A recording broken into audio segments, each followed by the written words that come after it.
guys, it's Mary. And Amma. Be watch us a like, subscribe, share, and comment down below. Because today we are going to be talking about a story that kind of was in the UK news that Mom wanted to discuss. and that really annoyed you. So take it away. So I just want to talk about that. So there is the Queen Consort, right? Camilla. That is King Charles's wife, right? So that's Harry's father's wife, right? She had a reception to address violence against women.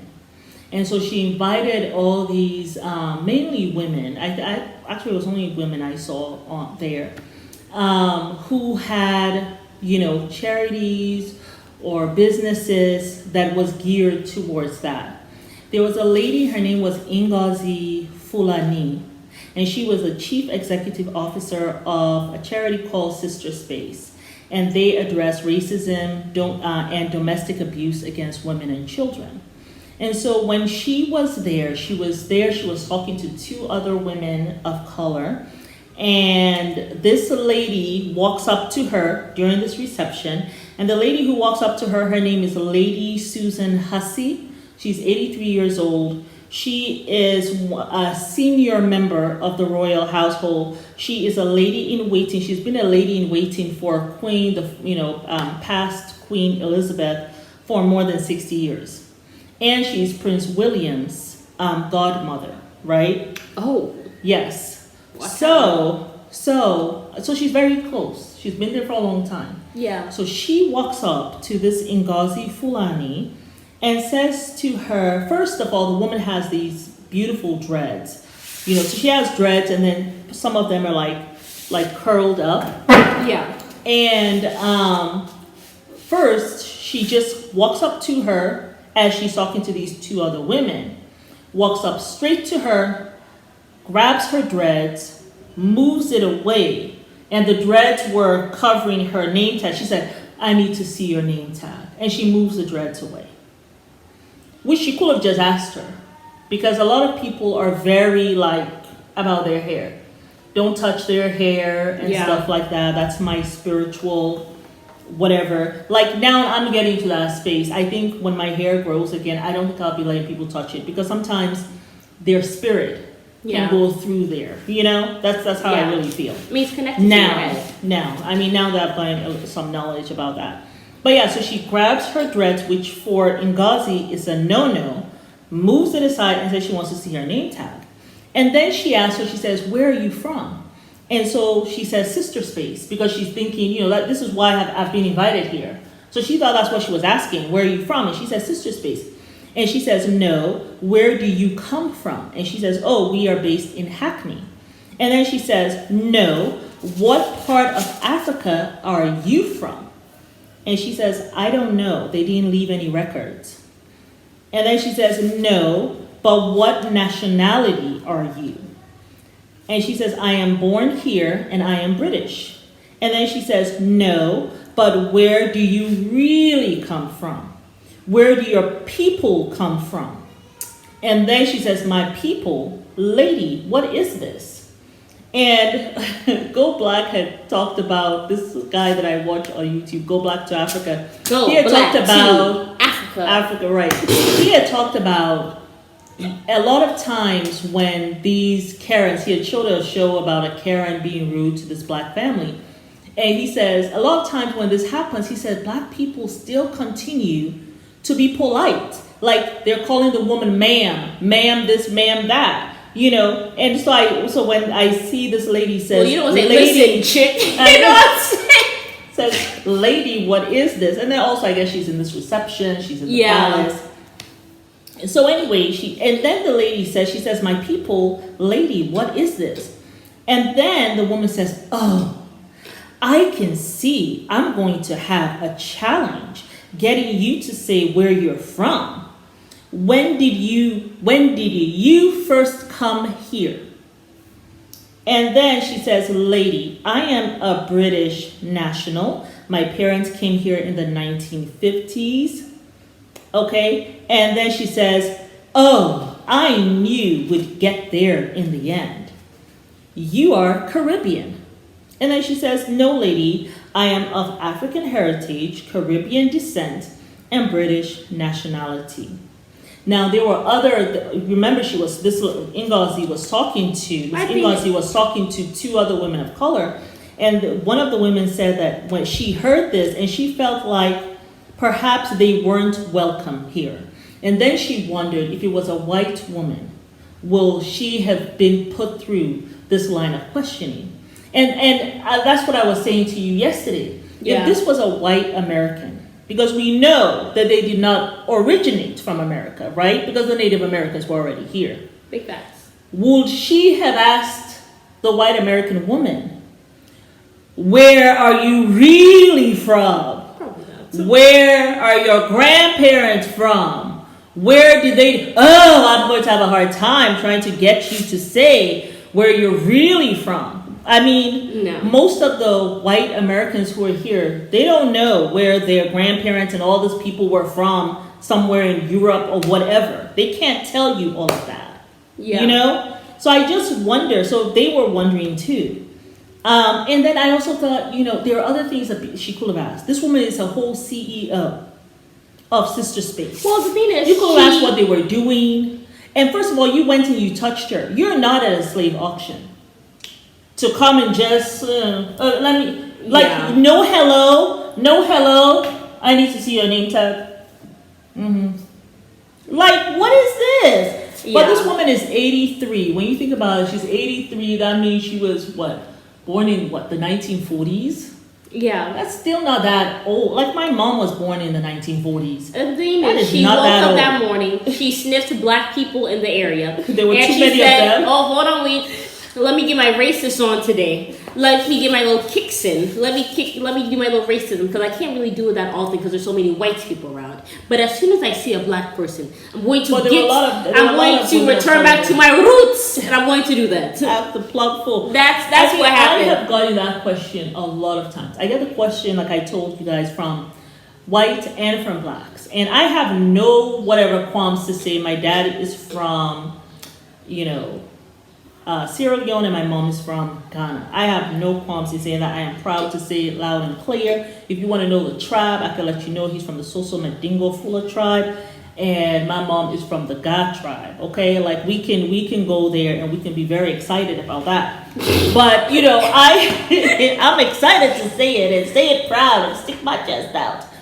But like she did not know. Yeah. And the thing is, this is a whole woman, CEO. Like, how dare you touch her when she does not want to be touched? And you touch her hair. You did not even say, hi, how are you? I just wanted to see your name. Mom, she got a kick of racism, and she said, let me go to that black person and let me go torture them today. Let me go terrorize her today. Maybe there were too many. Oh yes. My goodness, it's all these women doing this? Where are the white people? What's going on? How come? She got her old ass out of her bed at 83 years old, sniffed the black in the air, and said, let me go harass that person today. At 83 years old, you got enough strength in your legs to go and pull somebody's dreads and be talking long buta bata. Yeah. And the racism gave her strength to go and harass that lady. Because ain't no way at 83 you got some strength to do all that. And Ngozi said when she first touched her dreads, she just took it as this woman is an elder. You know what I'm saying? Sometimes you don't know what you're doing. But as she was drilling her, she realized no. She got her faculties real well. And she now is being ignorant. That's what Lady Hussey was. I feel like we're raised to respect our elders. I mean, I feel like so. That's all we're all taught. I think so. I really do think so. I really do think so. Yeah, I really do think so. But so that's what happened. So she went ahead. I think William put out a statement saying that this is unfortunate and. But my thing is he's a senior member, so it also makes you look at the royal family. Like, really I think if this woman was doing that, you just wonder to yourself the talks that they have behind closed doors. Absolutely. But I cannot say much about that. Allegedly. And the reason why I can't say much about that, and you know why I can't say much about that? Because in the back room, I think everyone has certain talks. Yeah. That we will all cringe if it came out in public. That's all I got to say. Yes. If anyone could have an ear listening to my parents, or when me and my siblings are just talking and jiving and all that stuff, I mean, I will cringe if it was put out there, okay? So I feel like it is what it everybody has those is. But no matter what, we must be civilized, okay? Yes. Keep your racism to yourself and your bias, okay? You can't be out there in the streets acting the plum fool. That's what I have a problem with. Yeah. Be racist. I actually don't give a shit. I don't. I honestly don't give a shit. I don't give two shits. But keep your racist bunched up with your panties and put it where the damn sun don't shine. And don't bring it to me. Do not bring it out in for all to hear and see. Yes. Then I have a problem. And that's what this lady did. Yeah. And anyhow, she went ahead and quit. I'm sure she got her little severance pay and all of that stuff. She's no longer working at there. The time that they did this story, 2 weeks had passed since the event, and no one had reached out to this woman. Wow. So William finally has invited her back. Well, she says that I've not heard anything, but they put out some statements from William's camp to say that Prince William has invited Ngozi back to the palace if she wants to. Yet, though, she has not heard from them. So whatever you're putting out there for the public, why don't you just give the woman a call directly and talk to her on the phone? Because even that is showing your unwillingness. Yeah. You actually can give this woman a call on the phone. She's not worthy. And say, Ngozi, I heard about this, but the problem is, and this is what is going on. It's like, some people say, the royal family has to modernize. You will never be able to be modernized because this institution is embedded in colonialism and slavery. Yeah. It's too deep. It's too ingrained. It's going to take another 100 years for it to really be modernized. Really, it's going to be the same. Yeah. It's going to be the same. It just has to be done away with. Yeah. But at the same time, I think that British people, they love the culture to say we have a royal family that's been around for how many years.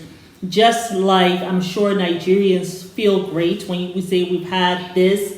Or, if you're in Sierra Leone, you have this chieftaincy that's been around for a while. And you say, we like that. We like that to be part of our culture. Yeah. So it is what it is, Yeah.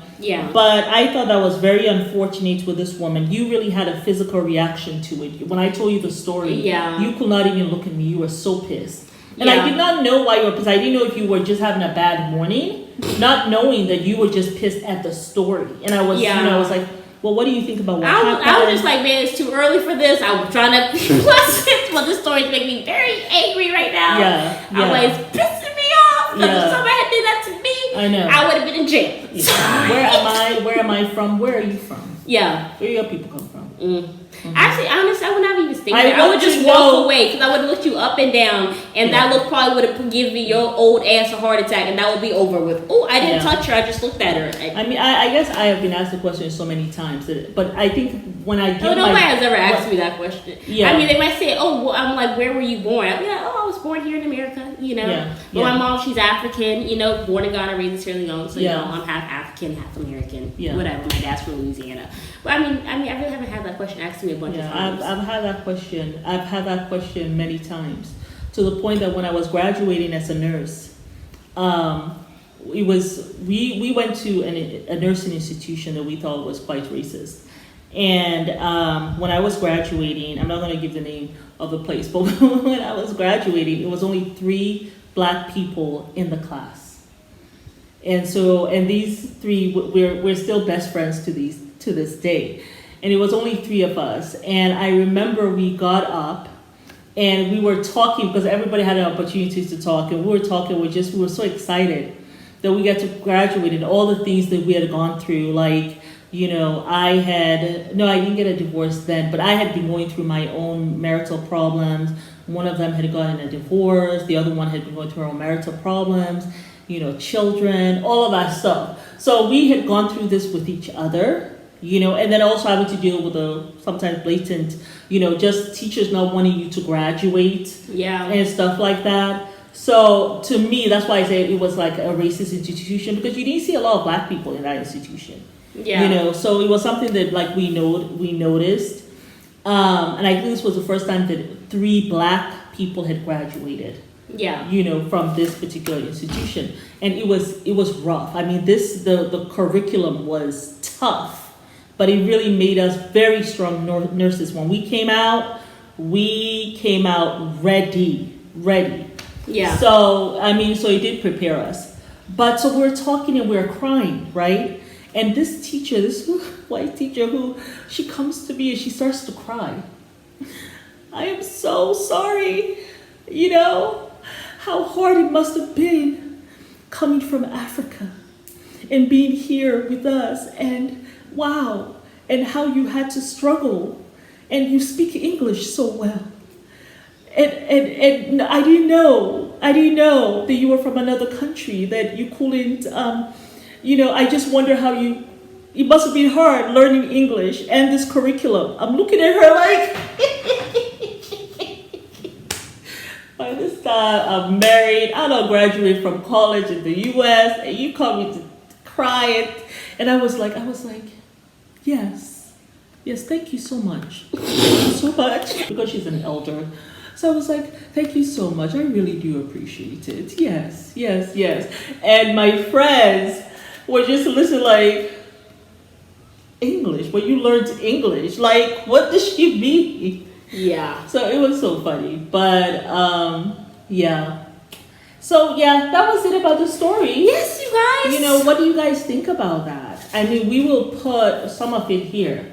At least a picture of the woman, so you can see her dreads. How these dreads, they were the beautiful dreads. Yeah. For someone to come touch your dreads, and I know people who do the dreads thing. They're Right. very, very, because the dreads Particular. also is like a spiritual thing for them. Yes. They don't want you touching that. Yeah. They don't want you touching their dreads. I will never go to someone who has dreads and touch their dreads. Yeah. And I'm black. I wouldn't do it because I know a lot of them who wear the dreads. It's a spiritual thing for them. Right. So you don't touch that. Yeah. But yeah, yes, so y'all. you guys tell us what you think about that story. Yes, you guys. But it's Mary. And You Amma. might press the like, Subscribe. share, And comment. down below. Bye. Bye.